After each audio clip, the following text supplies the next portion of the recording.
கர்த்தருடைய நாமம் மகிமைப்படுவதாக. பிரசங்கி 10ஆம் அதிகாரம் 9வது வசனத்தை நாம் யாவரும் எடுத்துக்கொள்ளலாம். பிரசங்கி 10ஆம் அதிகாரம் 9வது வசனம். கல்லுகளை பேர்க்கிறவன் அவைகளால் காயப்படுவான், மரத்தை பிளக்கிறவன் அதனால் மோசப்படுவான். அப்போ இந்த இடத்துல நம்ம பார்க்கிறது என்ன, கல்லுகளை பேர்க்கிறவன் அதனால் என்ன பண்ணுறான், காயமடைகிறான் அப்படின்னு சொல்லி பார்க்கிறோம். மரத்தை பிளக்கிறவன் அதனால் மோசப்படுகிறான். இந்த வசனத்தில் நாம் பார்க்கிறோம், உங்களை நீங்களே காயப்படுத்தி கொள்ள வேண்டாம். சொல்லுங்க, உங்களை நீங்களே காயப்படுத்தாதிருங்கள். இன்னைக்கு மற்றவர்கள் ஒரு நபரை காயப்படுத்துவதை காட்டிலும் தனக்குத்தானே காயமுண்டாகும்படி அநேகர் வாழ்ந்து கொண்டிருக்காங்க. மற்றவங்கனால காயப்படுறதை விட மற்றவங்க பேசுகிறாங்க, மற்றவங்க ஏதாவது சொல்கிறாங்க, அதனால் ஒரு மனிதனுக்கு காயம் உண்டாகிறத விட தன்னைத்தானே அனுதினம் என்ன பண்ணிக்கிறாங்க, பல காரியங்களை கொண்டு காயப்படுத்தி கொள்கிறாங்க. அதான் இன்னைக்கு நம்ம பார்க்குறோம், உங்களை நீங்களே என்ன பண்ணாதீங்க, காயப்படுத்தாதிருங்கள். மனுஷனுடைய வாழ்க்கையை அவர்களே என்ன பண்ணுறாங்க, கசப்பாய் மாற்றிக்கொள்கிறாங்க, வெறுப்பாய் மாற்றிக்கொள்கிறாங்க. வேதத்திலிருந்து இதை பல காரியங்களை குறித்து நம்ம பார்க்கலாம். நம்மளுடைய வாழ்க்கை சந்தோஷமான வாழ்க்கை. ஆமென். இயேசு கிறிஸ்து நமக்கு கொடுத்த வாழ்க்கை சந்தோஷமானது, பூரணமான ஆசீர்வாதமான அனைத்து நன்மைகளும் நிறைந்த வாழ்க்கையை தான் கர்த்தர் நம்மளுக்கு கொடுத்துருக்கிறார். நிறைய நேரத்தில் அந்த இன்பமான வாழ்க்கையை அனுபவிக்காம தனக்குத்தானே என்ன படுத்தி கொள்றாங்க, காயப்படுத்தி கொண்டு வாழ்க்கையை ரொம்ப கசப்பாக்கி, வாழ்க்கையே இனி ரொம்ப கஷ்டம்தான் வாழ்கிறது அப்படிங்கிற அந்த நிலைமைக்கு அநேகர் கொண்டு வந்து நிறுத்தி விட்டார்கள். இன்னைக்கு நம்ம பார்க்க போகிறோம், இனி நம்ம வாழ்க்கை என்ன பண்ணக்கூடாது, காயப்படுத்தக்கூடாது. நம்ம கர்த்தர் கொடுத்த சந்தோஷமான வாழ்க்கையை சந்தோஷமாய் அனுபவிக்க வேண்டுமே ஒழிய அந்த வாழ்க்கையை காயப்படுத்தி கஷ்டப்படுத்தி என்ன பண்ணக்கூடாது, வாழக்கூடாது அப்படின்னு சொல்லி நம்ம சில காரியங்களை குறித்து நம்ம பார்க்க போகிறோம். முதலாவதாக நம்ம வாசிக்கலாம், யோனா புஸ்தகத்தை எடுத்துக்கொள்ளலாம். யோனா தீர்க்கதரிசன புஸ்தகம் 1ஆம் அதிகாரம் 2வது 3வது வசனத்தை நான் உங்களுக்காக வாசிக்கிறேன். இல்லை, முதல் பாயிண்ட் என்னன்னா, தேவ சமூகத்தை விட்டு விலகுவதால் ஏற்படும் காயம். ஒரு மனுஷனுக்கு எதனால எல்லாம் காயம் ஏற்படுது, அந்த காயம் ஏற்படாமல் எப்படி நம்ம தடுக்கலாம் அப்படின்னு சொல்லி நம்ம பார்க்குறோம். தேவ சமூகத்தை விட்டு விலகும்போது அவனுக்கு என்ன ஏற்படுது, காயம் உண்டாகிறது, தனக்குத்தானே காயம் ஏற்படுத்துகிறான். தேவ சமூகத்திலேயே வாழ்ந்து தேவனோடு இணைந்து செயல்படும் போது தான் மனுஷனுக்கு காயமே இல்லை. தேவனை விட்டு பிரியும் போது அவங்களுக்கு என்ன ஏற்படுது, காயம் ஏற்படுகிறது. இது தேவன் காயப்படுத்தல, அவர்களாகவே என்ன பண்ணிட்டாங்க, காயத்தை ஏற்படுத்தி கொண்ட. காயம் அப்படின்னா, காயம்னா என்ன, மனதில் ஏற்படுகிற பாரம், ஒரு வலி, வேதனை அப்படின்னு கூட சொல்லலாம் இல்லையா. யோனா 1ஆம் அதிகாரத்தில் 2-3 வசனத்தை நான் வாசிக்கிறேன். நீ எழுந்து மகா நகரமாகிய நினிவேக்கு போய் அதற்கு விரோதமாக பிரசங்கி, அவர்களுடைய அக்கிரமம் என் சமூகத்தில் வந்து எட்டினது என்றார். தேவன் சொல்றார். யோனா தீர்க்கதரிசி யார் அப்படின்னா, தேவனால் அழைக்கப்பட்ட ஒரு தீர்க்கதரிசி, தேவனுக்காக வாழும்படி தன்னை அர்ப்பணித்த ஒரு தீர்க்கதரிசியா இருக்கிறார். அது மட்டும் இல்லாம பொருத்தனை செய்தவர். தேவனுக்காகவே நீ என் வாழ்நாள் முழுது என்ன பண்ணுவ, அவருடைய சித்தத்தின்படியே நான் செய்வேன்னு தன்னுடைய வாழ்க்கையை பொருத்தனையாய் பிரதிஷ்டையாய் அவர் வைத்தவராக இருக்கிறார். அப்படிப்பட்ட நபர் என்ன பண்றாரா, தேவனுக்காக வாழணும்னு சொல்லி அர்ப்பணித்தவர், தேவனுடைய சத்தத்தை கேட்க வேண்டும், செயல்பட வேண்டும் சொல்லி எல்லாமே அவருக்காக தான் அப்படின்னு ஒப்பு கொடுத்தவர், அவருக்காகவே பிரித்தெடுக்கப்பட்டவர், தேவனால் அழைக்கப்பட்டவர், தீர்க்க தரிசன அபிஷேகம் பெற்றவர். அவர் என்ன பண்றாரு, தேவனுடைய சத்தத்தை தான் கேட்கணும். இந்த இடத்துல தேவனுடைய சத்தத்தை விட்டு தேவ சமூகத்தை விட்டு விலகுவதற்கு என்ன பண்ணிட்டார், அவர் தன்னை ஒப்பு கொடுத்து விட்டார். அதனால என்ன நடந்ததுன்னா, தேவன் சொல்றதெல்லாம் காதுலயே கேட்கல. ஒரு மனுஷனுடைய இருதயத்துல காயம் வருதுன்னா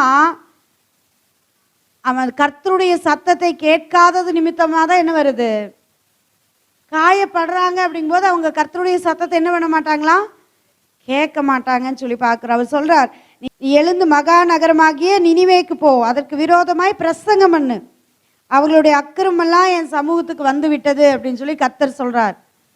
அப்படி சொல்லும்போது அந்த யோனா என்ன சொல்றாருன்னா, அப்பொழுது யோனா கர்த்தருடைய சமூகத்தினின்று விலகி தர்சீசுக்கு ஓடி போகும்படி எழுந்து யோப்பாவுக்கு போய் தர்சீசுக்கு போகிற ஒரு கப்பலை கண்டு கூலி கொடுத்து தான் கர்த்தருடைய சமூகத்தினின்று விலகும்படி அவரோடு கூட தர்சீசுக்கு போக கப்பல் ஏறினான். பாருங்க, தேவ சமூகத்தை விட்டு எங்காவது ஓட முடியுமா? இவர் ஓடுறதுக்கு என்ன பண்றாரு, கப்பல்ல போனாலும் அங்கேயே என்ன இருக்கு, கர்த்தருடைய கரம் இருக்கிறது. அவருக்குள்ள ஒரு நம்பிக்கை இல்லை, நம்ம வாழ்க்கையில கர்த்தர் போக சொல்றார், நம்ம போகலாம், அவர் தான் நம்மளை நடத்துகிறார், கண்டிப்பா அவர் நம்மளுக்கு ஒரு ஜெயத்தை தருவார் அப்படிங்கிற ஒரு எண்ணம் இல்லாம அவர் தேவ சமூகத்தையே விட்டு என்ன பண்ணணுமா, விலகி போயிடலான்னு சொல்லி ஓடுறார். இன்னைக்கு நிறைய பேருடைய வாழ்க்கையில ஒரு பிரச்சனை வரும்போது அந்த பிரச்சனையை தீர்க்கறதுக்கு கர்த்தரால முடியும். கர்த்தர் ஒரு வழியை வைத்திருக்கிறார், என்னை அழைத்தவர் அவர், என்னை நடத்துகிறவர் அவர், அதனால அவரே என்னை தப்புவிக்க வல்லவரா இருக்கிறார். அந்த எண்ணம் இல்லாம ஆவுனா என்ன பண்றது, சர்ச்சுக்கு போக வேண்டாம், போனா என்ன வருது, பிரச்சனை. பைபிள் படிச்சா என்ன வருது, பிரச்சனை வருது. தேவ சமூகத்துல இருந்தா பிரச்சனை. அதனால நம்ம என்ன பண்ணிடலாம், கொஞ்ச நாள் தேவ சமூகத்தை விட்டு விலகலான்னு சொல்லி விலகி கொள்ளுகிறார்கள். இந்த விலகி கொள்ளும் போதுதான் அவங்களுடைய வாழ்க்கையில முழுமையான ஒரு காயமும் முழுமையான ஒரு வேதனையும் முழுமையான ஒரு கஷ்டம் நஷ்டம் எல்லாமே என்ன பண்ணுறது வருதுன்னு சொல்லி நம்ம பார்க்கிறோம். சரிங்களா? அப்போ தனக்குத்தானே காயத்தை ஏற்படுத்தி தேவனுடைய சித்தத்தின்படி தேவனுடைய சத்தத்தின்படி கேட்காம யோனா தனக்குள்ளேயே ஒரு காயத்தை ஏற்படுத்தினார். நடக்காத ஒன்றை என்ன பண்றாரு, நடந்த மாதிரியே சிந்தித்து கொண்டு இருக்கிறார். அதனால தான் அவர் உள்ளம் மிகுந்த பாரம் அடைந்து மிகுந்த காயம் அடைஞ்சிருச்சு. இன்னைக்கு நம்மளுடைய வாழ்க்கையில் அநேக நேரம் உங்களுடைய வாழ்க்கையில் நடக்காத ஒன்றை நடந்தது மாதிரியே என்ன பண்ணுறீங்க, நினைக்கவே கூடாது. அல்லேலூயா. ஒரு காரியம் நடக்கலை, அதை நடந்தது மாதிரியே இப்படி ஆயிடுச்சு இப்படி வந்துருச்சு அப்படின்னு மாதிரியே என்ன பண்ணிடக்கூடாது. கப்பல் போயிட்டு இருக்குது, கப்பல் மூழ்கவே இல்லை, வெறும் காற்று தான் என்ன பண்ணுது, காத்தடிக்கும் போதே நம்ம எல்லாம் செத்துருவோம் அவ்வளோதான் அப்படின்னு முடிவு பண்ணிட்டாங்க. ஆனால் கரை சேர்க்கும்படி அழைத்து கொண்டு போனவர் கரை என்ன பண்ணாரு, சேர்த்துனார். இன்னைக்கும் உங்களை அழைத்த தேவன் கைவிட மாட்டார். அவர் கரெக்டாக கரையில் கொண்டு போய் சேர்த்துவார். நீங்கள் நம்ம அவ்வளோதான் முடிஞ்சது அப்படின்னு நினைக்கவே கூடாது. உங்கள் இருதயத்தை என்ன பண்ணாதீங்க, காயப்படுத்துவதற்கு வேதனைக்கு என்ன பண்ணக்கூடாது, இடம் கொடுக்கவே கூடாது. அல்லேலூயா. இன்னொரு வசனத்தில் நம்ம வாசிக்கிறோம், அதே யோனால 4ஆம் அதிகாரத்தில் பாருங்க, 4ஆம் அதிகாரத்தில் 1வது வசனத்தில் நான் வாசிக்கிறேன். யோனாவுக்கு இது மிகவும் விசனமாயிருந்தது, அவன் கடும் கோபம் கொண்டான். அவர் சொல்றார், நினிவேக்கு என்ன பண்ண, நினிவேக்கு போன்னு சொன்னார். இவர் தர்சீசுக்கு போனார். ஆனாலும் ஆண்டவர் அவர் எங்கே கொண்டுட்டு போறாரு, நினிவே பட்டணத்துக்கே கொண்டுட்டு போய் அங்கே மக்கள் மத்தியில் ஒரு பெரிய ஒரு அழிவிலிருந்து மக்களை மீட்டு கொண்டார். அப்போ இதெல்லாம் நடக்குது, தேவனுடைய பார்வையில் எல்லாம் சிறப்பாக நடந்து கொண்டு இருக்கிறது. ஆனால் இவனுக்குள்ளாய் ஒரு எண்ணமே வரல, நம்மளை கர்த்தர் தான் நடத்துகிறாரு, நம்ம வாழ்க்கைய இப்படியெல்லாம் நம்ம தெரியாமல் தர்சீசுக்கு போனோம், கர்த்தர் மறுபடியும் நினிவேக்கு போகணும்னு எப்படியோ நம்ம ஜீவனை காப்பாற்றி மீனோட வயிற்றுக்குள்ளே போய் நம்ம ஜீவனோட வந்து இங்கே நல்லா இருக்கிறோமே அப்படிங்கிற அந்த எண்ணம் இல்லாமல் அவனுக்குள்ளே என்ன வந்தது, பழைய சிந்தனைக்கு இடம் கொடுத்து அவன் கோபம் கொள்ளுகிறவனாய் ஆயிட்டான். யார் மேலே கோபம் வருது, தேவன் மேலேயே என்ன வருது, தேவன் மேலே, தன் மேலே கோபம் வருது, தேவன் மேலே கோபம் வருது. அதனால் தேவனால ஏதாவது தப்பு இருக்கா, இல்லவே இல்லை. அப்போ தேவன் மேலேயே அவனுக்கு கோபம் வருகிற அளவுக்கு அவன் தன்னுடைய இருதயத்தை கடினப்படுத்தி கொண்டான். தன்னுடைய இருதயத்தை சுலபமாய் அவன் வைத்து கொள்ளாம கடின இருதயம் உள்ளவனாய், அவன் காயத்துக்கு ஒப்பு கொடுக்கப்பட்டவனாய் தன் இருதயத்தை மாற்றி விட்டார். பாருங்க, யோனாவுக்கு இது மிகவும் விசனமா இருந்தது. தேவனால் அழைக்கப்பட்டு தேவனுடைய சித்தத்தை செய்ய வேண்டிய யோனாவுக்கு தேவனுடைய சித்தமே அவருக்கு எப்படியா இருந்ததா? விசனமா இருந்தது. இன்னைக்கு நம்மளை கர்த்தர் அழைத்திருக்கிறார், நம்ம மேல ஒரு நோக்கத்தையும் திட்டத்தையும் வைத்திருக்கிறார்னா அது மேல நமக்கு விசனமா இருக்கவே கூடாது. அல்லேலூயா. அவர் நம்மளை அழைச்சிருக்கிறார், ஒரு பாதையில நடத்துறாருன்னா அதுல சந்தோஷமா இருங்க. ஆமேன். அதுதான் நன்மையான பாதை. அல்லேலூயா. எங்களுக்கு இப்போ வீடு ஷிஃப்ட் ஆகி வந்துட்டோம். ஆனாலும் எங்களுக்கு என்ன இல்லை, எல்லாரும் ஒரு வீட்டில் இருந்துட்டு இன்னொரு வீட்டுக்கு போகும்போது கஷ்டப்படுவாங்க இல்லையா? படுவீங்களா இல்லையா? ஒரு வீட்டிலேருந்து இன்னொரு வீட்டுக்கு போகும்போது கஷ்டப்படுவீங்க. ஆனால் நாங்கள் என்ன பண்ணோன்னா, அந்த வீட்டில் நல்லா ஆசீர்வதிச்சு, ஆண்டவரே இங்கே தான் ஊழியத்தை என்ன வேணா வச்சிங்க, ஆரம்பிக்க வச்சிங்க, இந்த வீட்டில் எவ்வளோ நன்மைகளை கர்த்தர் செய்ய வச்சிங்களே, உமக்கு நன்றின்னு சொல்லிட்டு வந்தோம். அதுதான் தேவ சித்தத்துக்கு ஒப்பு கொடுக்கப்பட்ட வாழ்க்கை. என்ன ஆண்டவரே உம்மை தேடி தேடி என்ன பிரயோஜனம், இந்த வீட்டை விட்டு போயிட்டுமே இப்படி ஆயிடுச்சேன்னு சொல்லி உட்காந்துருந்தா அதனால் ஒரு பிரயோஜனம் இல்லை. அல்லேலூயா. என்றைக்கு தேவ சித்தத்துக்கு ஒப்பு கொடுக்குறீங்களோ அப்போ இருதயம் சமாதானமாக இருக்கும், காயமே படாது, சந்தோஷமாக இருக்கலாம். இதை விட மேன்மையான எல்லைக்கு கர்த்தர் கொண்டு போக போகிறார். ஆமேன். அப்போ உங்கள் இருதயம் பாதுகாக்கப்பட்டதாக இருக்க வேண்டும். அதில் ரெண்டாவது பாருங்க, ரெண்டாவது வசனத்தில் கர்த்தரை நோக்கி விண்ணப்பம் பண்ணி, கர்த்தாவே, நான் என் தேசத்தில் இருக்கும்போதே நான் இதை சொல்லவில்லையா? இது நிமித்தமே நான் முன்னமே தர்சீசுக்கு ஓடி போனேன். நீர் இரக்கமும் மன உருக்கமும் நீடிய சாந்தமும் மிகுந்த கிருபையும் உள்ளவரும் தீங்குக்கு மனஸ்தாபப்படுகிறவருமான தேவன் என்று அறிவேன். அப்ப இவர் என்ன சொல்றாருன்னா, ஆண்டவரே குணாதிசயங்களை மாற்ற சொல்றார்.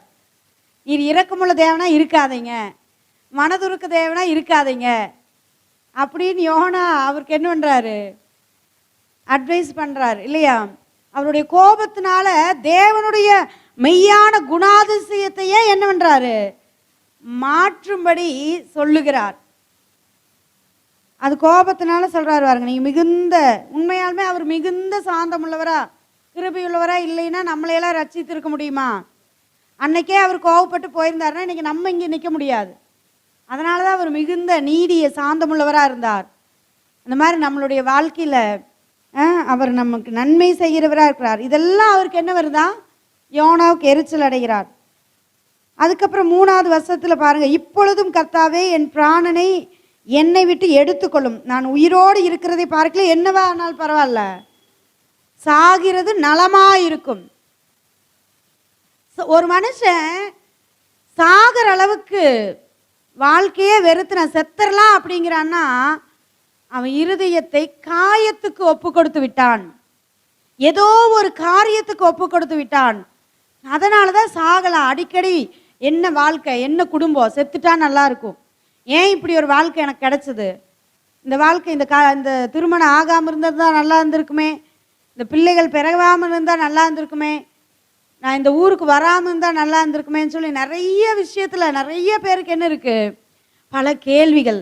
அதெல்லாம் காரணம் என்னென்னா, அவர்களை காயத்துக்கு ஒப்பு கொடுத்து விட்டாங்க. தேவ சமூகத்துக்கும் தேவனுடைய வார்த்தைக்கும் சத்தத்துக்கும் ஒப்பு கொடுக்காம ஏதோ உலக விஷயத்துக்கு ஏதோ ஒரு காரியத்துக்கு ஒப்பு கொடுத்து தன்னுடைய இருதயமெல்லாம் காயத்துக்கு ஒப்பு கொடுத்தங்காட்டி தான் அவங்க வாழ்க்கை முழுவதும் எப்படி இருக்கு, எப்போ பார்த்தாலும் என்ன பண்ணலாம், சாகலாம் போல இருக்கு.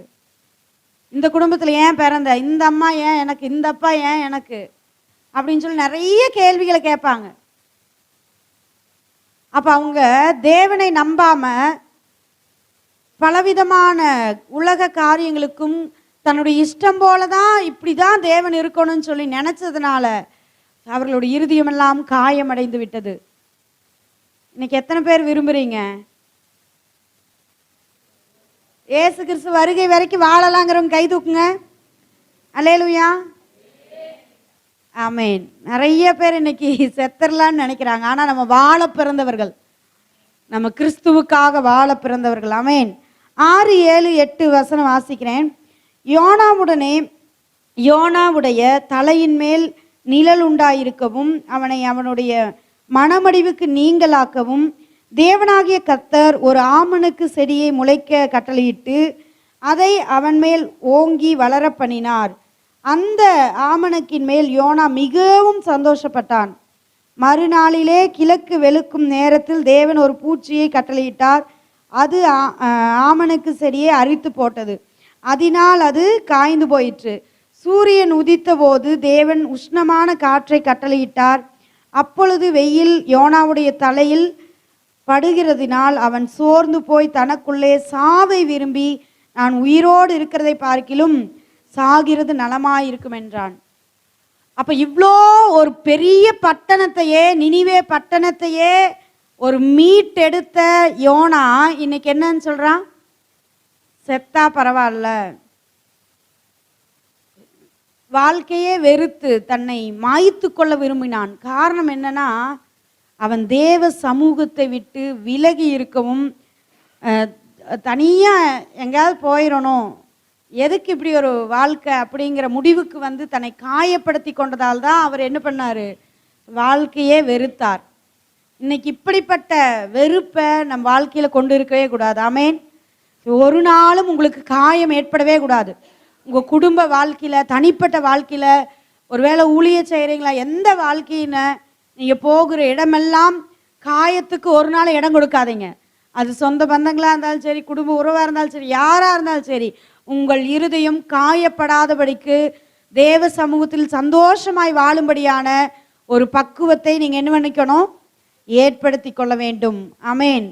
அந்த காயங்களுக்கெல்லாம் என்ன பண்ணக்கூடாது? இதெல்லாம் தேவ சமூகத்தை விட்டு விலக்க செய்கிற பிசாசனுடைய தந்திரம் தான் காயத்தை ஏற்படுத்தி கொள்றது. சரிங்களா? தேவனுடைய சத்தியத்தை, வார்த்தையை சொல்லும்போது கர்த்தர் அந்த காயத்திலிருந்தெல்லாம் விடுதலை ஆக்கிடுவார். ஆமேன். இரண்டாவதாக நம்ம பார்க்கலாம், ஒரு மனிதனுடைய வாழ்க்கையில் எப்படி காயங்கள் வருது அப்படின்னா, ரெண்டாவது நம்ம பார்க்க போகிறோம். லூக்கா 10ஆம் அதிகாரம் 30-31 வசனத்தை நான் உங்களுக்காக வாசிக்கிறேன். லூக்கா 10ஆம் அதிகாரத்தில் 30வது வசனம், 31வது வசனம். இயேசு பிரதியுத்தரமாக, ஒரு மனுஷன் எருசலேமிலிருந்து எரிகோவுக்கு போகையில் கள்ளர் கையில் அகப்பட்டான். அவர்கள் அவன் வஸ்திரங்களை உரிந்து கொண்டு அவனை காயப்படுத்தி குற்றுயிராக விட்டு போனார்கள். அப்பொழுது தற்செயலாய் ஒரு ஆசாரியன் அந்த வழியே வந்து அவனை கண்டு பக்கமாய் விலகி போனான். இரண்டாவதாக, வழி விலகி போவதால் காயங்கள் ஏற்படுகிறது. என்ன ஏற்படுது? வழி விலகி போவதால, சரியான வழியில போகும்போது என்ன வராது? காயம் வராது. வழி விலகி போகும்போது தான் என்ன வரும்? காயங்கள் வரும்னு சொல்லி பார்க்குறோம். இந்த இடத்துல ஒரு மனுஷனை குறித்து நம்ம பார்க்குறோம். அந்த மனுஷன் எங்கிருந்து போகிறான்னா, எருசலேமிலிருந்து எரிகோவுக்கு என்ன பண்ணுறான்? போகிற வழியில் கள்ளர்களால் அகப்பட்டு அவர்களால் காயப்படுத்தப்பட்டான். போகிற வழியில் என்ன விழுகுது? காயங்கள். அவனுடைய எல்லா உடைமைகளையும் உரிந்து கொண்டு அவனை குற்றுயிராய், கொலையுயிராய் அவனை காயப்படுத்தி விட்டார்கள் கள்ளர்கள், அந்த ஒரு மனிதனை. அப்ப அடுத்த வசனம் சொல்லுது, அப்பொழுது தற்செயலாய் ஒரு ஆசாரியன் அந்த வழியே வந்து. அப்ப தற்செயலாய்னா என்ன அர்த்தம்? தற்செயலாய் ஒரு ஆசாரியன் அந்த வழியில வர்றார் அப்படின்னா என்ன அர்த்தம் சொல்லுங்க? தற்செயலானா அந்த ரூட்டே ஆகாத ரூட்டுன்னு என்ன பண்ணுது? தற்செயலாய் தான் ஒரு நபர் வர்றாங்கன்னு சொல்லி பார்க்கிறோம். அப்ப இவன் வழி மாறி ஏதோ குறுக்கு வழியிலையாவது கள்ளர்கள் அங்க இருப்பாங்க அப்படின்னு தெரியும். அதனாலதான் நிறைய பேர் அந்த வழியில் என்ன பண்ண மாட்டாங்களா? வரமாட்டாங்க. அதையும் தாண்டி இந்த மனிதன் என்ன பண்ணா? போனான், காயப்பட்டு விட்டான். கர்த்தருடைய இரக்கம் அவனை என்ன பண்ணாங்க? அவனுக்கு ஒத்தாசைக்காக ஒரு ஆளை கர்த்தர் ஏற்படுத்தினார். இன்னைக்கும் நிறைய நேரம் பார்த்தீங்கன்னா வழி விலகி போகிற நபர்கள் அநேகமாக இருக்கிறாங்க. கர்த்தரை விட்டு, வசனத்தை விட்டு இல்லையா, வழி விலகி ஏதாவது ஒரு குறுக்கு வழியிலையாவது போய் சேர்ந்துடலாமா, இந்த நன்மை கிடைக்காதா, அந்த நன்மை கிடைக்காதா, எப்படியாவது போயிடலாம், ஷார்ட் ரூட்டில் போயிடலாம். எங்கெங்கேயோ ரூட் போனாலும் அங்கே போனால் என்னதான் விழுகு? காயங்கள் ஏற்படுகிறது. இருந்த எல்லாத்தையும் திருடர்கள் என்ன பண்ணிட்டாங்க? கள்ளர்கள் புடுங்கி கொண்டு போய் விட்டார்கள். இன்னைக்கும் நாம் தேவனுடைய திட்டத்துக்கு நேராய் ஓட வேண்டும். வழி விலகி போகும்போது தான் என்ன வருது? காயங்கள் வருகிறது. சத்தியத்தை விட்டு போகும்போது தான் என்ன வருது? காயங்கள் வருகிறது. அந்த காயம் ஆறாத காயமாய் மாறிவிடுகிறது. அவன் ஒருவேளை நம்ம நினைக்கல என்னென்னா, நான் சரியாக தானே போனேன், யாருக்கு எந்த தீங்குமே நான் செய்யலையே, ஏன் என்னை திருடர்கள் இப்படி பண்ணிட்டாங்க அப்படின்னு அவங்களுக்குள்ள நிறைய கேள்விகள் இருக்கலாம் அந்த மனிதருக்குள்ள. சரியான பாதையில் போனால் எதுக்கு திருடர்கள் வரப்போகிறாங்க இல்லையா? அந்த மாதிரி பார்த்தீங்கன்னா நம் வாழ்க்கையிலும் சத்தியத்தின்படியாய் நேர் வழியாய் நாம் போகும்போது, கர்த்தர் நடத்துகிற பாதையிலே நாம் போகும்போது நிச்சயமாய் அது செவ்வையான பாதையாக தான் இருக்கும். அந்த பாதையில் நம்ம எப்படி போனாலும் மிகவும் பாதுகாப்பான பாதையாக இருக்கும். வழி தப்பி போகிற வழியில் வேற வழியில் போகிற இடத்துல தான் என்ன இருக்குது? பிசாசின் கண்ணிகளும் அவனுடைய தீர்மானங்களும் திட்டங்களும் இருக்கிற பாதைக்கு நம்ம வாழ்க்கையை ஒப்பு கொடுத்துடவே கூடாது. நம்ம பிள்ளைகளுடைய வாழ்க்கையை, நம்ம குடும்பத்தை எப்படியாவது நம்ம ஷார்ட்டாக போய் எல்லாம் ரீச் பண்ணிடலாம் அப்படின்னு சொல்லி போகும்போது தான் என்ன ஆகுது? பிசாசின் கண்ணிகளுக்குள் நிறைய பேர் அகப்படுறாங்க. குறுக்கு வழியில் போய் இந்த நன்மையை பெற்றலாம் அந்த நன்மையை பெற்றலான்னு ஏராளமான பேர் போய் அங்கே பணத்தை இழந்தார்கள், வாழ்வை இழந்தார்கள், நன்மையை இழந்தார்கள். எல்லாத்தையும் இழந்து நிற்கிறேனே, கர்த்தரை தானே தேடினேன்னு கடைசியில் கர்த்தர் மேலே என்ன பண்ணிடுவாங்க? கம்ப்ளைண்ட் பண்ணிடுவாங்க. அவங்க போன வழி தவறான வழின்னு சொல்லி ஆண்டவர் உணர பண்ணுவார். ஒருவேளை வேற ஏதாவது வழியில் போயிருந்தா இன்னைக்கு நேர் வழிக்கு வாங்க, ஆண்டவரே என்னோடைய சித்தம் அல்லப்பா, உங்கள் சித்தத்தின்படி நடத்துங்க, உங்கள் திட்டத்தின்படி நடத்துங்க, உங்கள் தீர்மானத்தின்படி நடத்துங்க, உங்கள் சத்தியத்தின்படி நடத்துங்க. இன்னைக்கு நிறைய பேர் பணத்தை இழந்து கொண்டிருக்கீங்களா? நிறைய பேர் நிம்மதி இழந்து கொண்டிருக்கீங்களா? சந்தோஷத்தை இழந்து கொண்டிருக்கீங்களா? ஏதோ ஒரு காரியத்தில் நான் சிக்கிட்டேன், இதனால் ஒரே சண்டை, குடும்பத்தில் சண்டை, பிரச்சனை, எல்லாமே இழந்தது போல் இருக்குதேன்னு நினைக்கிறீங்களா? நீங்கள் வேற வழிகளிலே போய் கள்ளர்கள் மத்தியில் அகப்பட்டு, பிசாசிலே அகப்பட்டு அவன் எல்லாவற்றையும் என்ன பண்ணுறான்? பிடுங்கி கொண்டிருக்கிறான்னு அர்த்தம். ஆனால் நம் வாழ்க்கையை எப்பொழுதும் நம்ம எதுக்கு நேராக திருப்ப வேண்டும்?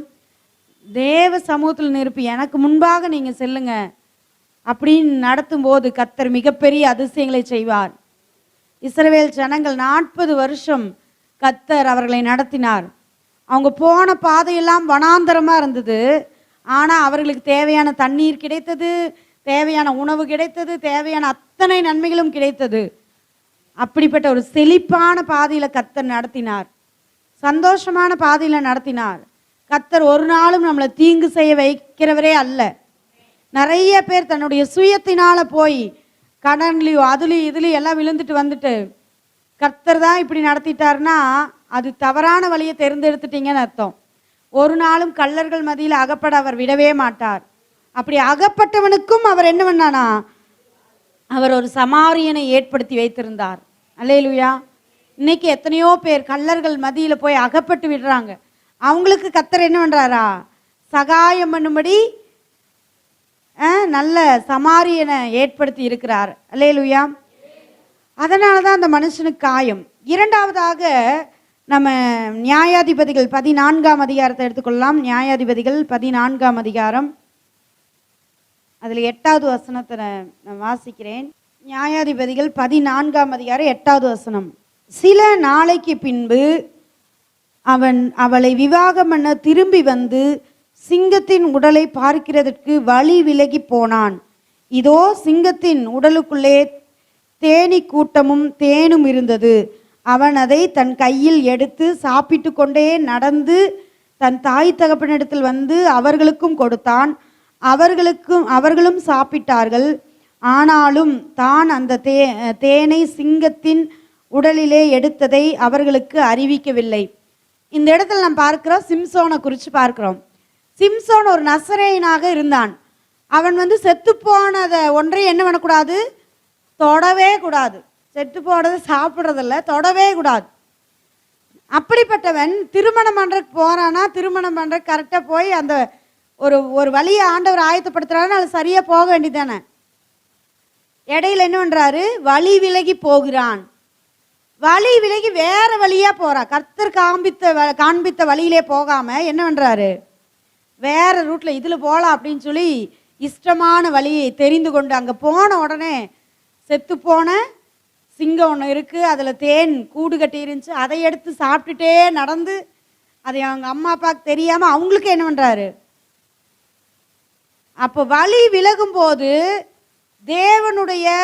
தேவன் சொல்லி இருக்கிற காரியங்கள் எல்லாமே அவர் என்ன பண்ணிட்டார், தான் நசரேயன் என்பதை மறக்க செய்து விட்டான் பிசாசு. இன்னைக்கும் பாருங்க, கிறிஸ்தவ வாழ்க்கையிலே கர்த்தரை விட்டு வழி விலகும் போது தான் தேவனுடைய பிள்ளை, தான் தேவனுடைய நன்மைக்குள்ள இருக்கிற, அவருடைய ரத்தத்துக்குள்ள இருக்கிற, அவர் ரத்தத்தினால் உண்டான ஆசீர்வாதத்துக்குள்ள இருக்கிறேங்கிற அந்த தன்மையை அதை மறந்து அவர்கள் மிகவும் வேற நிலைக்கு கடந்து போகிறதா இருக்கிறது. புரிஞ்சுதா? அப்போ அவனுக்குள்ள என்ன, நான் ஒரு நசரேயன், நான் தேவனால் பிரித்தெடுக்கப்பட்டவன், நான் இதை தொடக்கூடாது அப்படிங்கிற அந்த எண்ணத்தோடு சிறு பிள்ளையிலேருந்து வளர்க்கப்பட்ட அவன் வழி விலகி போகும்போது அது சாதாரண மாறி அதை ஃபுல்லாக என்ன பண்ணிட்டாரா, மறந்து அதை எடுத்து தானும் சாப்பிட்டு தன்னுடைய பெற்றோருக்கும் கொடுத்தார். இதனால் தீட்டு உண்டானது. இன்னைக்கு நிறைய பேர் தேவ சமூகத்தை விட்டு வழி விலகும் போது அவர்கள் தன்னை அறியாமலேயே எதுக்குள்ள மாட்டிக்கிறாங்க, பிசாசின் கண்ணில மாட்டிக்கிறாங்க. தான் தேவனுடைய சாயல், தேவனுடைய பிள்ளை, தேவனுடைய அத்தனை நன்மையும் நமக்கு இருக்கு, நம்ம இப்படி செய்யக்கூடாது அப்படிங்கிற அந்த எல்லையை, பரிசுத்த எல்லையை தாண்டி தீட்டுப்படுத்தும்படி தன்னை அர்ப்பணித்து விடுகிறார்கள். ஃபுல்லாக தீட்டாயிடுச்சு. தீட்டான உடனே அவனால 40 பேர் மரித்து போனார், கொலை செய்யப்பட்டார்கள். சிம்சோனே போய் என்ன பண்றாரு, 40 பேரை கொன்னுட்டான். ஆண்டவர் 40 ஆத்துமாக்களுடைய இரத்த பலி யார் மேல சுமருது? சிம்சோன் மேலதான் சுமருது. தேவையில்லாத சவால்கள் அவனுக்கு முன்பாக வந்தது. அவன் முதல்லே போயிருந்தானா சவால்களை சந்தித்திருக்க வேண்டாம், சரியாய் அவன் திருமண காரியம் இதெல்லாம் நடந்திருக்கும். இப்ப வழி விலகி போய் தன்னை தீட்டுப்படுத்தி கொண்டான். அதனால அவனுக்குள்ள என்ன ஆயிடுச்சுன்னா, தீட்டு நிமித்தமாய் கொலை பாதகனாய் மாறி போனான். 40 பேர் என்ன பண்றாரு, கொலை செஞ்சு அவங்களோட ட்ரெஸ் எல்லாம் என்ன பண்றாரு, கொண்டுட்டு வர்றாரு. இது தேவ சமூகத்தில் சந்தோஷமா இருக்குமா? தேவன் இதை பிளானா வச்சிருந்தாரா?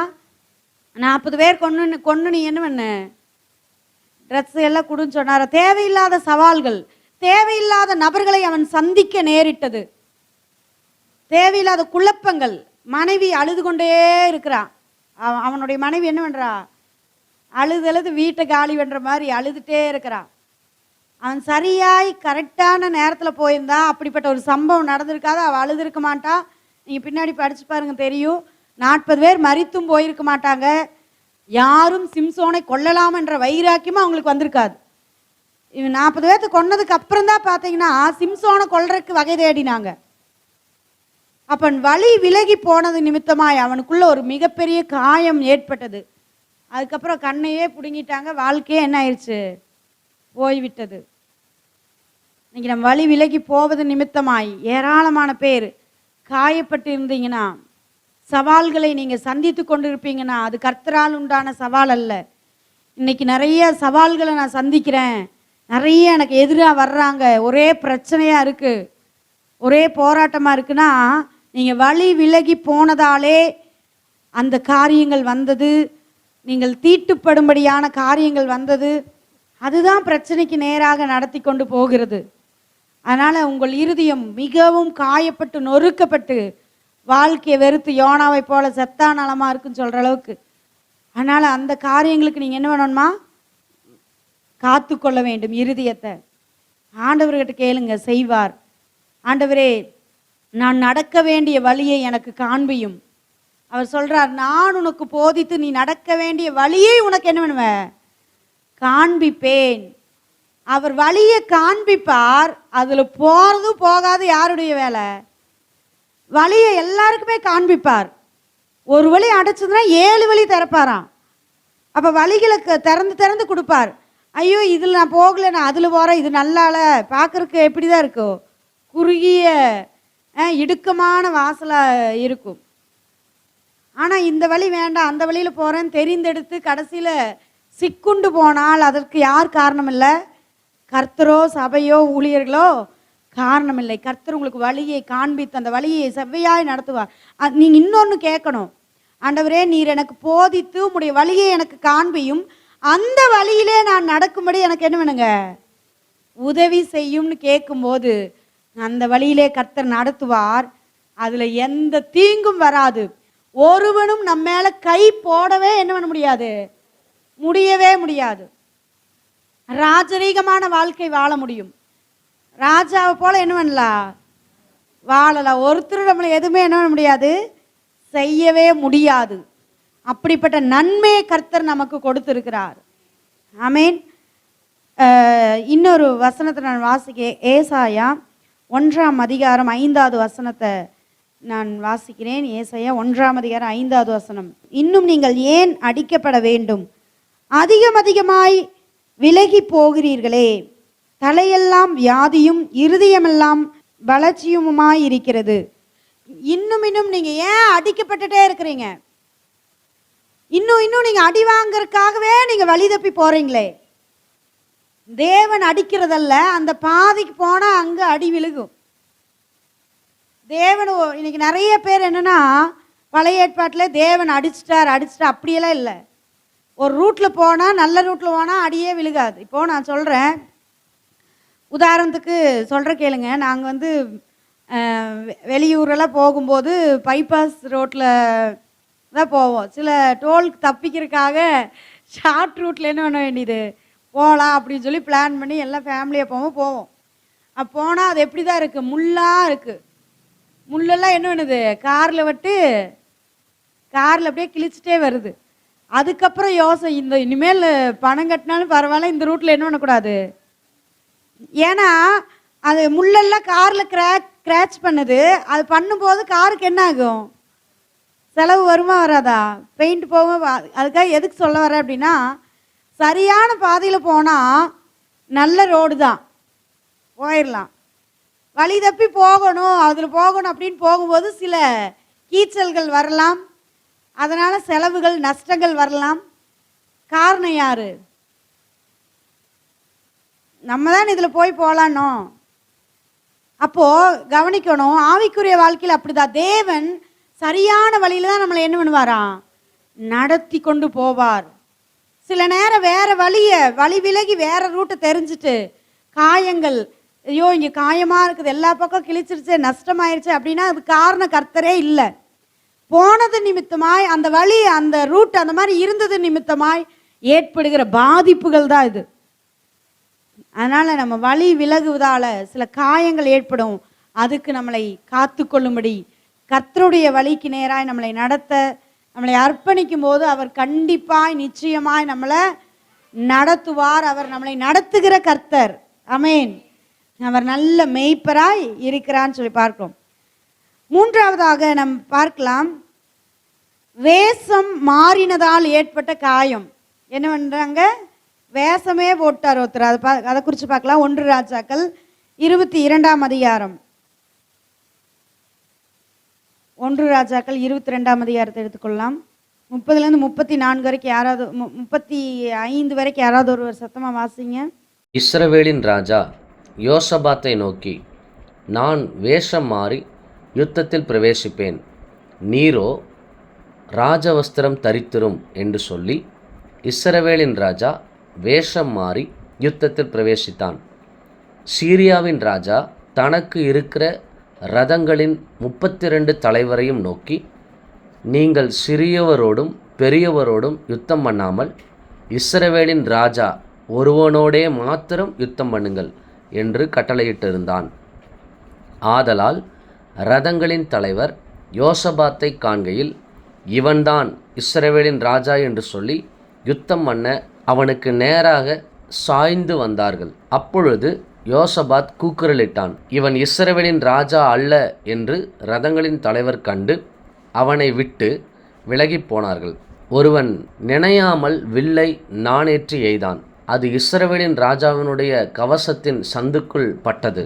அப்பொழுது அவன் தன் சாரதியை பார்த்து, நீ திருப்பி என்னை இராணுவத்துக்கு அப்பால் கொண்டு போ, எனக்கு காயம் பட்டது என்றான். அன்றைய தினம் யுத்தம் அதிகரித்தது. ராஜாவை சீரியருக்கு எதிராக ரதத்தில் நிறுத்தி வைத்தார்கள். சாயங்காலத்திலே அவன் இறந்து போனான். காயத்தின் இரத்தம் ரதத்தின் தட்டிலே வடிந்தது. இப்போ கவனிங்க, இந்த இடத்துல நம்ம வாசித்தோம், இஸ்ரவேலின் ராஜா யுத்தத்துக்கு போகும்போது அவர் என்ன பண்ணுறாராம், ராஜாங்கிற அந்த ராஜ நிலையில் இல்லாமல் அவர் என்ன பண்ணுறாரு, இப்போ வேஷத்தை மாற்றி தன்னை ராஜாவாக காமிக்காம யுத்தத்துக்கு போகிற ஒரு போர் சேவகனாய் வேஷத்தை மாற்றி கொண்டு அவர் என்ன பண்ணுறாராம், யுத்தத்துக்கு போகிறார். ஏன் இப்படி அவர் வேஷம் போட்டுட்டு போனார் அப்படின்னு சொல்லி நிறைய பேர் கேள்விகள் இருக்கலாம்.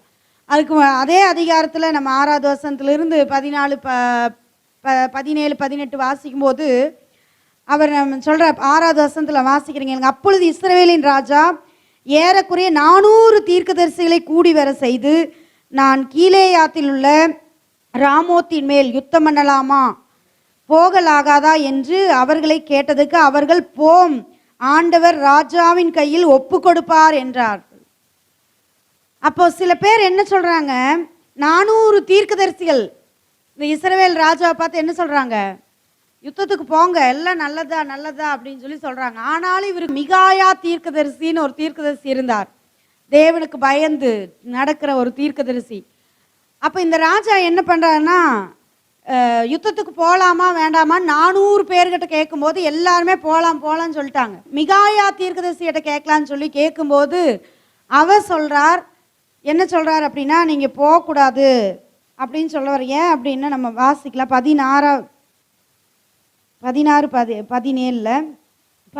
வாசிக்கிறேன். அப்பொழுது அவன், இஸ்ரவேல் எல்லாரும் மேய்ப்பனில்லாத ஆடுகளைப் போல மலைகளிலே சிதறப்பட்டதை கண்டேன். அப்பொழுது கர்த்தர், இவர்களுக்கு எஜமான் இல்லை, அவரவர் தம் தம் வீட்டுக்கு சமாதானத்தோடே திரும்ப கடவர்கள் என்றார் என்று சொன்னான். அப்பொழுது இஸ்ரவேலின் ராஜா யோசபாத்தை நோக்கி, இவன் என்னை குறித்து நன்மையாக அல்ல தீமையாகவே தீர்க்கதரிசனம் சொல்லுகிறான் என்று நான் உம்மோடு சொல்லவில்லையா? அப்போ ஒரு உண்மையா தேவனுடைய மனிதன் மிகாயா தீர்க்கதரிசி உண்மையா சொல்றார், இஸ்ரவேலில் மேய்ப்பனில்லாத ஆடுகள் அப்படின்னா என்ன அர்த்தம் அப்படின்னா, இஸ்ரவேலில் ஒரு ராஜா இல்லை அப்படின்னு ஜனங்கள் எல்லாம் சிதறடிக்கப்படக்கூடிய நிலைமை. அப்போ ராஜா யுத்தத்துக்கு போனால் இதில் தோல்வி அடைஞ்சிடுவார், மரித்துருவார் அப்படிங்கிறத மிகாயா சொல்றார். அப்போ சொல்லும்போது இவனுக்குள்ளா என்ன வருது, ஒரு கோபம். இவன் தீமையானது சொல்றா எனக்கு அப்படின்னு, நன்மையானதை அவர் சொல்லியிருக்கிறார், ஆனாலும் என்ன வருது, தீமையானதை இவன் சொல்லியிருக்கிறான் அப்படின்னு சொல்லிட்டு, அப்படி சொல்லிட்டு யுத்தத்துக்கு போகாமையும் இல்லை. ஒரு புறம் இது நன்மையாதான் சொல்லியிருப்பாரோ, நம்ம மறிச்சிட்டா என்ன பண்றது அப்படிங்கிற ஒரு பயமும் அவனுக்குள்ள என்ன பண்ணுது இருக்கு. அதனால என்ன பண்ணிட்டா, இஸ்ரவேல்ல ராஜாவை கொல்லணும். தீர்க்கதரிசி மிகாயா என்ன சொன்னாரு, ராஜா மறிச்சு போயிடுவார்னு சொல்லிட்டார். அப்ப ராஜா மறிச்சு போயிடுவான்னு சொல்லிட்டார்ல, அப்ப ராஜாவை நம்ம ராஜாவா இருக்கிற நம்ம வேற மாதிரி வேஷம் போட்டுட்டு போனா நம்ம என்ன பண்ண மாட்டோம், மறிக்க மாட்டோமல்லன்னு சொல்லி என்ன பண்றாரு, வேஷம் சொன்னது தானே, யுத்தத்துக்கு போனால் மறிச்சிருவான்னு கர்த்தர் சொன்னார்னா சொன்னது தானே. இவர் என்ன பண்ணிட்டாரா, நம்ம ராஜாவாக போனாதான் என்ன பண்ணுவாங்க, நம்மளை கொன்றுவான். எப்படியா இருந்தாலும் ராஜான்னு போனால் யுத்தத்தில் ராஜாவை கொல்றுவாங்க தீர்க்கதரிசனம் சொல்லுவோம். அதனால் நம்ம என்ன பண்ணிடலாம், யுத்த வீரனா போனால் சாகாமல் உயிரோடு இருந்திருக்கலாமல்லன்னு சொல்லி அவர் தன்னைத்தானே என்ன பண்ணுறாரு, ஒரு வேஷத்தை போட்டார். வேஷம் போட்டுட்டு என்ன பண்ணுறாரா, தீர்க்கதரிசி மேலே எல்லாம் கோவப்பட்டுட்டு, இவர் நான் எப்படியா இருந்தாலும் நான் என்ன பண்ண போகிறேன், நான் உயிரோடு தான் இருக்க போகிறேன், இந்த யுத்தத்துக்கு நான் போவேன் அப்படின்ட்டு வேஷத்தை மாறி அவர் என்ன பண்ணுறாரு, போகிறார். போகும்போது என்ன நடந்துச்சு அப்படின்னு நம்ம பார்த்தோம். இங்கே 34வது வசனத்தில் 34 ஒருவன் நினையாமல்னா தெரியாமல் என்ன பண்ணிட்டான், நினையாமல் வில்லை நாணேற்றி எய்தான், அது இஸ்ரவேலின் ராஜாவினுடைய கவசத்தின் சந்துகளுக்குள் பட்டது. அப்பொழுது அவன் தன் சாரதியை பார்த்து, நீ திரும்பி என்னை இராணுவத்துக்கு அப்பால் கொண்டு போய் எனக்கு காயம் ஏற்பட்டது அப்படின்னு சொல்லி சொல்றாரு. அதுக்கப்புறம் பாருங்க, அவர் மறிச்சே போயிட்டான்னு சொல்லி நம்ம பார்க்கிறோம். சரிங்களா, 36 37 நம்ம வாசிக்கும் போது, அப்படியே ராஜா இறந்து போய் சமாரியாவுக்கு கொண்டு வரப்பட்டான். ராஜா சமாரியாவிலே என்ன பண்ணப்பட்டாரா, அடக்கம் பண்ணப்பட்டார். வேஷம் மாறி என்ன பண்ணாரா, மாறி தான் எப்படியோ உயிரை தப்பு வச்சு கொள்ளலாம் அப்படின்னு நினைக்கும் போதும் அவர் என்ன பண்ணிட்டாரு, மரித்து போய்விட்டான்னு சொல்லி பார்க்கிறோம். இஸ்ரவேல் இஸ்ரவேலை கர்த்தர் ஆசீர்வதிக்கிறார், இஸ்ரவேலை நேசிக்கிறார். இப்படி சொல்லும்போது அவர் நேராக எங்கே போயிருக்கலாம்? தேவ சமூகத்துக்கு போயிருக்கலாம். அந்த ராஜா தேவ சமூகத்துக்கு போய், இஸ்ரவேலின் தேவனாகிய கர்த்தாவே, எங்களுடைய எல்லா பாவங்களையும் அக்கிரமங்களையும் மன்னிங்க, இந்த யுத்தத்துக்கு நான் என்ன செய்வது அப்படின்னு சொல்லி அந்த ஆலோசனைகளை கர்த்தரிடத்தில் என்ன பண்ணியிருக்கலாம்? கேட்டிருக்கலாம். எப்படியாவது வேஷத்தை மாறியாவது நம்ம போய் என்ன பண்ணிடணும்? அவனுங்களை கொன்றோன்னு நம்ம ஜெயிச்சிரோன்னா. ஆனால் இவங்க ராஜாவா என்ன பண்ணல, கொல்லல, ஏதோ ஒரு நபர்னு சொல்லி சும்மா நானேற்றுனாங்க. அந்த அம்பு போய் பட்டு அவர் என்ன பண்ணாரு? மரித்து போய் விட்டார். இன்னைக்கும் நிறைய பேர் கிறிஸ்தவ வாழ்க்கையில வேஷம் மாறுதல். எப்படியா இருந்தாலும் என்ன, தேவன் இதுதான் இப்படிதான் சொல்லுவார். அப்ப தேவ சமூகத்துல மனம் பொருந்தி, தேவ சமூகத்துல மனம் திரும்பி, தன் வாழ்க்கையை அர்ப்பணிக்காம தன் சுயமாய் போய், இப்படி போனாதான் ஆண்டவர் இப்படின்னாரு, நான் வேற வழியில போறேன், இதுல போனாதான் ஆண்டவர் என்ன பண்ணாரு, வேண்டான்னு சொன்னா, நான் வேற மாதிரி போறேன்னு சொல்லி இன்னைக்கு தன்னைத்தானே வெவ்வேறு மாதிரி என்ன பண்றாங்க, மாற்றிக்கொண்டு போனாலும் அங்க போய் என்ன பண்றாங்க, காயப்பட்டு வந்து நிற்கிறார்கள். கர்த்தர் இதைத்தானே செய்ய சொன்னாரு, ஆனா இதை செஞ்சிடலாமல்ல அப்படின்னு சொல்லி வேற மாதிரி மாத்தி சொல்லிடுவாங்க. அதை செஞ்சாலும் என்னதான் வருது, கடைசியில காயப்பட்டு நின்று கொண்டு இருக்கிறார்கள் சொல்லி நம்ம பார்க்கிறோம். அப்ப இது வேஷம் மாறினதால் ஏற்பட்ட காயம். இன்றைக்கும் நம்மளுடைய வாழ்க்கையில தேவ சமூகத்துக்கு அர்ப்பணித்த வாழ்க்கை எப்படியா இருந்தாலும் அதை திருப்பி அதை மாற்றி இதை கொண்டு போய் அதை கொண்டு போய் ஏதாவது ஒன்று மாற்றி என்ன பண்ணிடலாம், போயிடலாம். மாற்றிட்டோன்னா எல்லாமே மாறிடும் நினைக்கவே கூடாது. சில விஷயம் மாற்றாமல் இருப்பது தான் நல்லது.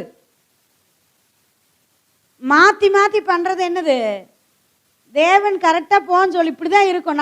நம்ம நிலைமையிலே இருந்துட்டோன்னா ஆண்டவர் நம்மளை பாதுகாக்கிறார். அல்லேலூயா.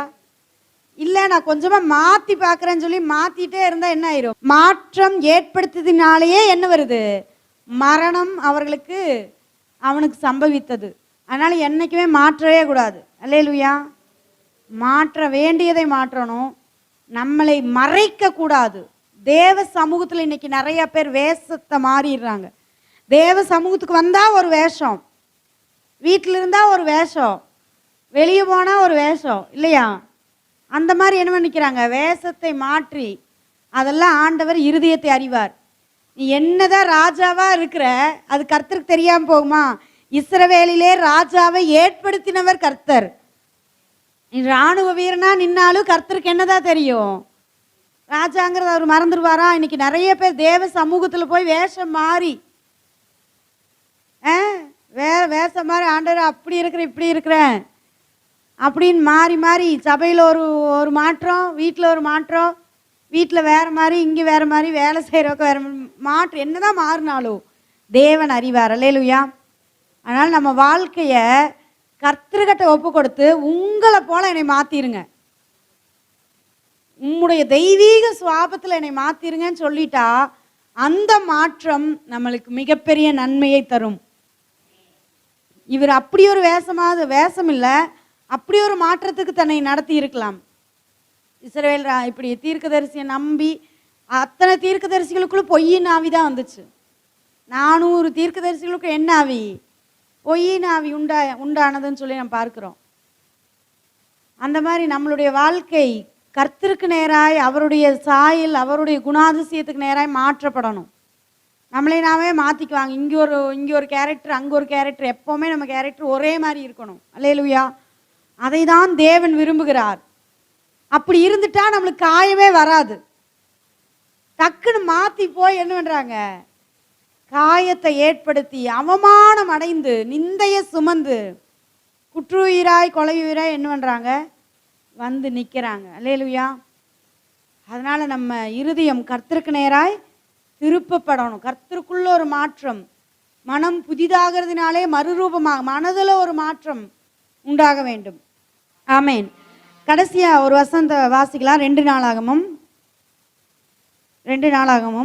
26ஆம் அதிகாரம் 16 19 வரைக்கும் வாசிக்கலாம்.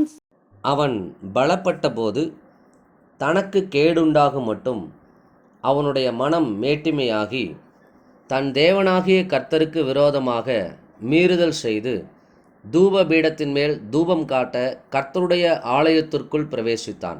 ஆசாரியனாகிய அசரியாவும் அவனோடு கூட கர்த்தரின் ஆசாரியரான பராக்கிரமசாலிகளாகிய 80 பேரும் அவன் பிறகே உட்பிரவேசித்து ராஜாவாகிய உசியாவோடு எதிர்த்து நின்று, உசியாவே, கர்த்தருக்கு தூபம் காட்டுகிறது உமக்கு அடுத்ததல்ல. தூபம் காட்டுகிறது பரிசுத்தமாக்கப்பட்ட ஆரோனின் குமாரராகிய ஆசாரியருக்கே அடுக்கும். பரிசுத்த ஸ்தலத்தை விட்டு வெளியே போம். மீறுதல் செய்தீர். இது தேவனாகிய கர்த்தராலே உமக்கு மேன்மையாக லபியாது என்றார்கள். அப்பொழுது உசியா கோபம் கொண்டான். அவன் தூப கலசத்தை தன் கையிலே பிடித்து ஆசாரியரோடே கோபமாய் பேசுகிறபோது ஆசாரியருக்கு முன்பாக கர்த்தருடைய ஆலயத்திலே தூபபீடத்தின் முன்னிற்கிற அவனுடைய நெற்றியிலே குஷ்டரோகம் தோன்றிற்று. நான்காவதாக, செய்யத்தகாத காரியங்களை செய்தால் ஒரு மனிதனுக்கு காயம் உண்டாகும். என்ன உண்டாகுமா? செய்யத்தகாததை செய்யும் போது காயம் உண்டாகும். இங்கே பார்க்கிற உசியாவை பார்க்கிறோம். உசியா என்ன பண்றாரு? ராஜா. உசியா ராஜா. ராஜாவோட வேலையை மட்டும்தான் பார்க்கணும். ஆசாரியனோட வேலை என்ன பண்ணக்கூடாதா? பார்க்கக்கூடாது. தூபம் காட்டுவது தேவன் மோசேயின் மூலமாய் ஆரோனுடைய குடும்பத்துக்கு தான் என்ன பண்ணார்? ஆசாரிய ஊழியத்தை கொடுத்தார். அந்த வேலைகளை யார் பார்க்கணும்? அவர்கள் பார்க்கணும். 80 பேர் கொண்ட குழு. அவங்க எல்லாம் உசியா ராஜா கிட்ட சொல்றாங்க, ஐயா, நீங்க இந்த வேலையை பார்க்கக்கூடாது. நீங்க ராஜானா ராஜஸ்தானத்தில் நில்லுங்க. இது கர்த்தருக்கு உரிய காரியம். இது கர்த்தர் இப்படி சொல்லவில்லையானா கோபம் வருது அவருக்கு. நான் ராஜா அப்படின்னு சொல்லி தன்னுடைய ஸ்தானத்தில் தன்னுடைய பதவியை வைத்து அவர் என்ன பண்ணாரா? ஏதாவது சாதிக்கலான்னு நினச்சார். கடைசியில் என்ன பண்ணார்? குஷ்டரோகம் வந்துருச்சு அப்படின்னா தேவாலயத்துக்கு அந்த நபர் புறம்பாக்கப்பட்டவர்கள், எல்லாராலும் ஒதுக்கப்பட்டவர்களாக இருப்பாங்க. குஷ்டரோகிகள் குடும்பத்தால் ஒதுக்கப்பட்டிருப்பாங்க, ஊர்லேருந்து ஒதுக்கப்பட்டிருப்பாங்க. அவங்க ஊரின் எல்லை புறம்பில் தான் இருக்கணும். அந்த மாதிரியான நிலைமைக்கு உசியா ராஜா என்ன பண்ணிட்டாரு? தள்ளப்பட்டு விட்டார். பாருங்க, செய்யத்தகாதை செய்ததினால் அவருக்கு காயம் ஏற்பட்டது. இப்போ கம்மன் இருந்து தான் என்ன பண்ணியிருக்கலாம்? ராஜாவாகவே இருந்து அரசாண்டுட்டு மரித்து போயிருக்கலாம். அவர் ராஜாவுடைய வேலையை பார்க்காம வேற வேலையை செஞ்சதால என்ன வந்துருச்சா? குஷ்டரோகம் இப்போ ஒதுக்கப்பட்டார். இவ்வளோ நாளாக எல்லாம் ராஜா வரான்னு சொல்கிறவங்க இப்போ டக்குன்னு ராஜா, இப்போ குஷ்டரோகி வர்றான், குஷ்டரோகம் உள்ளவங்கள பாளையத்துக்கு புறம்பாக்கிடுவாங்க. அப்போ நிறைய பேர் நடந்து போகும்போது அந்த குஷ்டரோகம் பிடித்தவர்கள் குஷ்டரோகம் கத்தணுமா? இப்ப ராஜான்னு எல்லாரும் என்ன பண்ணாங்க? கத்துன அதே வாய் இப்ப குஷ்டரோகி இருக்கிறாங்க. இவன் குஷ்டரோகி. நெற்றியில் என்ன பண்ணியாச்சு? சீல் வச்ச மாதிரி குஷ்டரோகம். அப்ப தன்னுடைய எல்லா நன்மைகளையும் ராஜாங்கிற ஸ்தானத்தையும் அவனை இழந்து போனது நிமித்தமாய் அந்த உசியாவுக்குள்ள ஒரு பெரிய காயம் மனதில் உண்டானது. தன்னுடைய தேவன் தனக்குன்னு வைத்திருக்கிற அந்த நிலைமையில அங்கேயே நிற்கணும். அதுக்கு மிஞ்சி எண்ணக்கூடாது என்று பார்க்கிறோம். பெருமையினால அவன் என்ன பண்ணானா? விழுந்து போனான்னு சொல்லி பார்க்கிறோம். 16வது வசனத்துல, தனக்கு கேடு உண்டாகும் மட்டும் அவனுடைய மனம் என்ன ஆயிடுச்சு? மேட்டிமையானது. தேவனாகிய கர்த்தருக்கு விரோதமான மீறுதல் செய்தான். அவன் மீறுதல் செய்யறான். ஒரு மனிதனுக்குள்ள மேட்டிமை உள்ளே வரும்போது அது கேடு உண்டாக்கும். மேட்டிமை உள்ளே வரும்போது அது மீறுதலை செய்யும்படி தூண்டும். அது தேவனுக்கு விரோதமாய் மாறும். அதுக்கப்புறம் அவர்கள் தனிப்பட்ட விதத்திலே என்ன பண்ணுவாங்களா? காயப்பட்டவர்களா இருப்பார்கள். அதனால தேவன் நம்மளை உயர்த்தும் போது எல்லா நிலைமையிலும் ஒரு நாள் என்ன வந்துடக்கூடாது? மேட்டிமை வந்துடக்கூடாது. நல்லா கவனி. இதெல்லாம் அக்கா தங்கச்சி மாதிரி. மேட்டிமை வந்தால் மீறுதல் வரும். மீறுதல் வந்தால் தேவனுடைய என்ன பண்ணும்? தேவனுக்கு செவி கொடுக்க மாட்டாங்க. அதனால தேவனுக்கு விரோதமான காரியங்களை செய்கிறவர்களாய் மாறிவிடுவார்கள். அப்போ அந்த ஸ்தானத்தில் இல்லாத செய்யத்தகாததை செய்ததால் அவர் இருதயம் காயம் உண்டானது. அதே போல நீ கிறிஸ்தவ வாழ்க்கையில் நிறைய பேர் குடும்ப பொறுப்பாக இருந்தாலும் சரி, மற்றவர்களுடைய நம்ம பொறுப்பு என்னமோ அதில் மட்டும் இருக்கணும். மற்ற குடும்பங்களில் தலையிடுவாங்க, சொந்த பந்தங்களில் தலையிடுவாங்க, தேவையில்லாத மூன்றாவது நபர் அவர்களில் தலையிடுவாங்க. வேலை விஷயத்திலேயே தனக்கு கொடுக்கப்பட்ட வேலை இல்லாமல் வேறு விஷயத்தில் தலையிடுவாங்க. இதனால் அவர்கள் போய் என்ன பண்ணுவாங்க, சிக்கிக்கொண்டு தன்னுடைய பதவிக்கே என்ன வந்துடும், கஷ்டம் வர்ற அளவுக்கு அவர்கள் சிக்கக்கூடிய ஒரு நிலைமை வந்து அதுக்கப்புறம் காயப்பட்டுருவாங்க. அதனால் கர்த்தர் உங்களுக்கு கொடுத்த நன்மையானதுலேயே நில்லுங்கள். அல்லேலூயா. அங்கேயே தரித்து என்ன பண்ணணுமா, நிற்க வேண்டும். வேற எங்கேயும் என்ன பண்ணக்கூடாது, அவருடைய அனுமதி இல்லாமல் நகரக்கூடாது. நம்ம போய் தனியாக எல்லாம் சாதிச்சிடலான்னு போனால் என்ன ஆயிரும், காயங்களும் பிரச்சனைகளும் மன வேதனைகளும் தான் வரும். அல்லேலூயா. அதனால் இப்படிப்பட்ட காயங்களுக்கு உங்கள் இருதயத்தை விலக்கி காத்து கொள்ளும்படி கர்த்தர் விரும்புகிறார். ஆமேன். ஒரு 2 வசனத்தை வாசிக்கலாம். ஏசாயா 30ஆம் அதிகாரம் 18வது வசனம். ஏசாயா 30ஆம் அதிகாரம் 18ஆம் வசனத்தை உங்களுக்காக நான் வாசிக்கிறேன். ஆனாலும் உங்களுக்கு இறங்கும்படி கர்த்தர் காத்திருப்பார், உங்கள் மேல் மனதுருகும்படி எழுந்திருப்பார். கர்த்தர் நீதி செய்கிற தேவன், அவருக்கு காத்திருக்கிற அனைவரும் பாக்கியவான்கள். ஆமேன். அப்போ ஆண்டவர் என்ன பண்ணுறாரா, உங்களுக்கு இறங்கும்படி கர்த்தர் காத்திருப்பார். ஒருவேளை இப்படிப்பட்ட காயங்களால் நீங்கள் பாதிக்கப்பட்டிருக்கலாம். வழி விலகி போனதால, தேவ சமூகத்தை விட்டு ஓடினதால, வேஷம் மாறியதால, செய்யத்தகாத காரியங்களை நான் போய் ஈடுபட்டதால எனக்குள்ள காயம், குடும்பத்தில் பிரச்சனை. சில பேர் சொல்லுவாங்க, அவங்க கடன் பட்டிருக்கவே மாட்டாங்க, ஆனால் என்ன பண்ணுவாங்க, சொந்தக்காரங்களுக்கு வட்டிக்கு வாங்கி கொடுத்தேன், அதனால் என்ன ஆயிடுச்சு, இன்னைக்கு நான் கட்டிகிட்டு இருக்கிறேன், அவங்க கட்ட மாட்டேன்ட்டாங்க. இதெல்லாம் என்னன்னா இவங்களுக்கு காயம் ஏற்பட்டுரும் இல்லையா? அப்போ எதுக்கு சொல்ல வரேன்னா, செய்யத்தக்கதை செய்யணும். செய்யத்தக்க சமயத்தில் ஆண்டவர் கடனை வாங்கி வட்டிக்கு வாங்கி அவங்க மற்றவங்களுக்கு கடன் கொடுன்னு சொல்லியிருக்காரா? நீ உங்கள்கிட்ட காசு இருக்கும்போது நீ என்ன பண்ணு, யாராவது கேட்டால் கொடுன்னு சொல்லியிருக்கிறார். நீ 5 ரூபா வட்டிக்கும் கந்து வட்டிக்கும் வேறு ஏதாவது கடனுக்கு வாங்கி நீ போய் மற்றவனுக்கு ஹெல்ப் பண்ணுன்னு கர்த்தர் சொல்லியிருக்காரா? ஆனால் அவங்க நினைப்பாங்க, நான் நல்லது தானே செஞ்சேன், அந்த குடும்பம் கஷ்டப்பட்டுட்டு இருந்துச்சே, அதனால் வட்டிக்கு வாங்கி கொடுத்தனே, அதனால் இன்றைக்கி யார் துன்பப்படுறான், செய்யத்தகாததை செய்ததால். அப்போ இந்த மாதிரி பிரச்சனைகளில் மாட்டிக்கொள்கிறாங்க. ஒருவேளை இவ்வளோ காரியம் நம்ம பார்த்தோம், செய்யத்தகாதது, வேஷம் மாறியதா, இப்படி நிறைய விஷயத்தினால இருதயம் காயப்பட்டிருக்குமானால், இப்போ வரைக்கும் இருதயம் காயப்படல அப்படின்னீங்கன்னா சந்தோஷம். இனி காயப்படாமல் பார்த்துக்கொள்ள வேண்டும். ஒருவேளை இந்த விஷயங்களால காயப்பட்டிருக்கிறேன், இது உண்மைதான் அப்படின்னீங்கன்னா நிச்சயமாகவே கர்த்தர் உங்களுக்கு இறங்குவார், உங்களுக்கு இறங்கும்படி காத்திருக்கிறார். ஆமேன். அவர் உங்கள் மேல் மனதுருகி அவர் எழுந்திருந்து நீதி செய்கிறவராக இருக்கிறார். இன்னொரு வசனம் கடைசியாக வாசிக்கலாம். எரேமியா 30ஆம் அதிகாரம் 17வது வசனத்தை நான் உங்களுக்காக வாசிக்கிறேன். எரேமியா 30ஆம் அதிகாரம் 17வது வசனம். அவர்கள் உன்னை விசாரிப்பாரற்ற சியோன் என்று சொல்லி உனக்கு தள்ளுண்டவள் என்று பெயரிட்டபடியால் நான் உனக்கு ஆரோக்கியம் வரப்பண்ணி உன் காயங்களை ஆற்றுவேன் என்று கர்த்தர் சொல்லுகிறார்.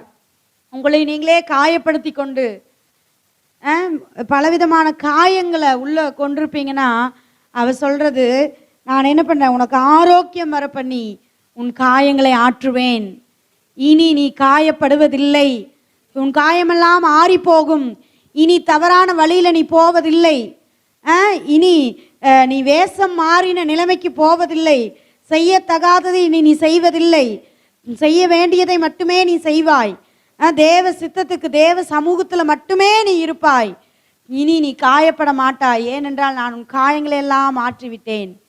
அல்லேலூயா. ஒரு தடவை காயப்பட்டா மறுபடியும் அதுக்கு போவாங்கங்கிறீங்க, போகவே மாட்டாங்க இல்லையா? பூனைக்கு மூஞ்சியோடு அடித்தா ஒரு தடவை அடி வாங்கிடுச்சுன்னா அந்த பக்கமே போகாதாமா, கேள்விப்பட்டேன். அந்த மாதிரி ஒரு முறை காயப்பட்டால் மறுபடியும் என்ன பண்ண மாட்டேங்க, அந்த தழும்பு பார்த்தாலே என்ன ஞாபகம் வரும்? கர்த்தர் இந்த நாளிலே எல்லா காயங்களுக்கும் விலக்கி உங்களை பாதுகாப்பார், உங்களுக்கு ஆரோக்கியம் உண்டாகும். எதனால காயப்பட்ட இருதயத்தில் வேதனையோடு இருக்கிறீங்களோ அந்த வேதனை எல்லாம் உங்களுக்கு இன்பமாய் மாறி போகும். அந்த வேதனை நீங்கி நீங்கள் சுகமாக இருப்பீங்க, உங்கள் குடும்பம் நன்மையாக இருக்கும், உங்கள் குடும்பம் சுகமாக இருக்கும், உங்களுக்கு நன்மையும் பலனும் ஆரோக்கியம் உண்டாயிருக்கும். ஆமென். கர்த்தர் இந்த வார்த்தைகளை நம்மளுக்கு ஆசீர்வாதம் தந்ததுக்காய் நன்றி. நம்ம யாவரும் எழுந்து நின்று நம்ம ஜெபிக்கலாம். கர்த்தர் இந்த வார்த்தையின்படியா நம்ம இருதயத்தில் சொல்லுங்க, ஒரு நிமிஷம் நம்ம கண்களை மூடி நம்ம ஜெபிக்க போகிறோம். எந்தெந்த விஷயத்தில் காயப்பட்டிருக்கீங்களோ அதெல்லாவற்றையும் ஆண்டவரே, தேவையில்லாத வேலைகளை செய்தது நிமித்தமாய், தேவையில்லாத